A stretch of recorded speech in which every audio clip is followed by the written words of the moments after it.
आत्मीय भाइयों एवं बहनों, आपको स्वस्थ, सुंदर, बुद्धिमान व संस्कारवान शिशु को जन्म कैसे दें, संपादन, संकलन, युग निर्माण योजना मथुरा पढ़कर सुनाते हैं आपको इसी पुस्तक से। पृष्ठ 22 से पारिवारिक वातावरण एवं गर्भिणी के प्रति उनका कर्तव्य। सुनते हैं धीरे धीरे, ध्यान से, हृदयंगम करते हैं। बिना हृदयंगम किए बात बनेगी नहीं। साथियों, शरीर व मन का परस्पर घनिष्ठ संबंध होता है। दोनों अभिन्न हैं। शरीर का स्वास्थ्य मन की स्वस्थता के बिना अधूरा रह जाता है। पूर्ण स्वस्थ व्यक्ति वही है जिसका शारीरिक, मानसिक, चारित्रिक, सामाजिक एवं आध्यात्मिक स्वास्थ्य संतुलित दशा में हो।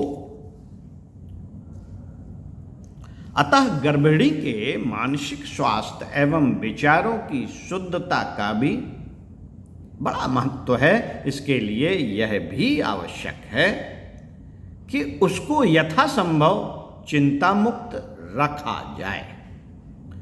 कहावत भी है कि चिंता सब रोगों की जननी है। मित्रों, गर्भिणी के आसपास का वातावरण उसके स्वजन तथा परिवार के सदस्यों से ही विनिर्मित होता है। इसीलिए परिजनों को उन दिनों विशेष रूप से यह सावधानी रखनी चाहिए कि गर्भवती स्त्री परिवार की समस्याओं, स्वजनों के संबंध तथा अन्य घटनाओं के कारण खिन्न ना हो।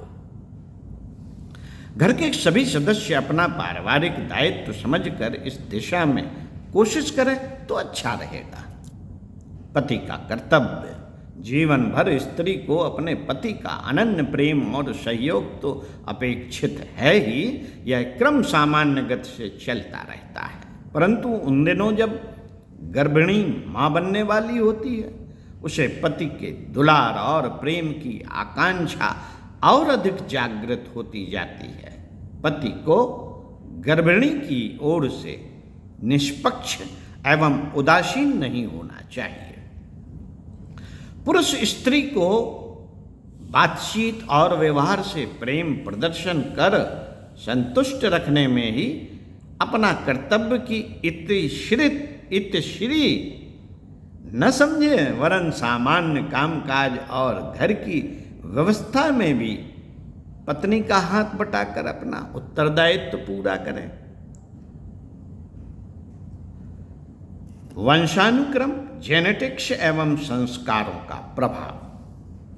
साथियों, प्रत्येक आत्मा के 3 तरह के संस्कार होते हैं। प्रत्येक आत्मा के 3 तरह के संस्कार होते हैं। पहला वह जो अपने पुराने जन्मों से लाती है। दूसरा, उसके माता पिता के गर्भधारण एवं गर्भावस्था के समय के विचार, संस्कार एवं तीसरे वातावरण एवं जन्म के बाद मिलने वाले संस्कार। 3 तरह के संस्कार से जन्म लेता है आत्मा।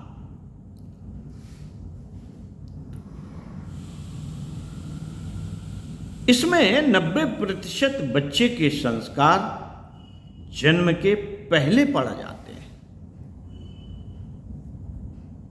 इसके बाद जिंदगी भर मेहनत करने के बाद भी माता पिता बच्चे में बहुत परिवर्तन नहीं ला पाते। इसलिए गर्भावस्था के समय को बहुत महत्वपूर्ण समझते हुए भीतर पल रही संतान के शारीरिक स्वास्थ्य के साथ साथ उसकी आत्मा को संस्कारित करने का भी हमें प्रयत्न करना चाहिए। लिंग भेद, पुत्र कन्या का अंतर, साथियों, हमारे देश की पिछली जनगणना के आधार पर सर्वाधिक चिंता का विषय है लड़कियों की गिरती हुई संख्या। इसका मुख्य कारण विज्ञान की दी हुई तकनीक सोनोग्राफी का दुरुपयोग है। भ्रूण की जांच करने और उसके बाद कन्या होना पाए जाने पर भ्रूण हत्या। यह बात भी स्मरण रखने की है कि पुत्र और कन्या में किसी प्रकार का अंतर न समझा जाए।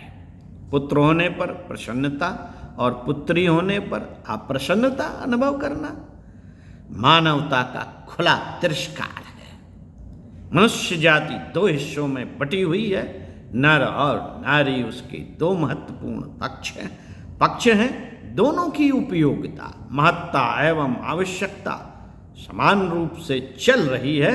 दोनों की उपयोगिता का सम्मान दोनों की उपयोगिता का समान रूप से होना चाहिए।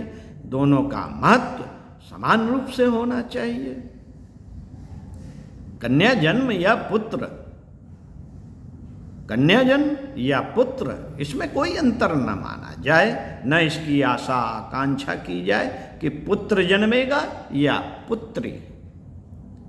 ईश्वर की इच्छा से जो भी वरदान मिले उसे पूरी प्रसन्नता के साथ शिरोधार्य करना चाहिए। उसकी शिक्षा, स्वास्थ्य, प्रतिभा एवं सुयोग्यता बढ़ाने की तैयारी आज से ही आरंभ करनी चाहिए।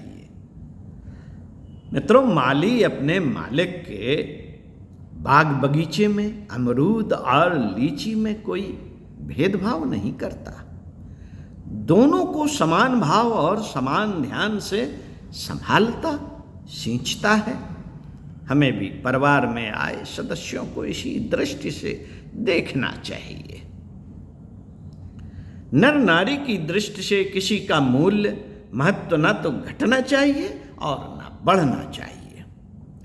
दोनों के लिए समान खुशी मनाई जाए, दोनों के परिपालन में समान उत्साह रखा जाए। यह दृष्टिकोण पुंसवन के दिन से ही अपना लिया जाना चाहिए और पुत्र की आशा आकांक्षा वाली नैतिक दुर्बलता को इसी अवसर पर त्याग देना चाहिए।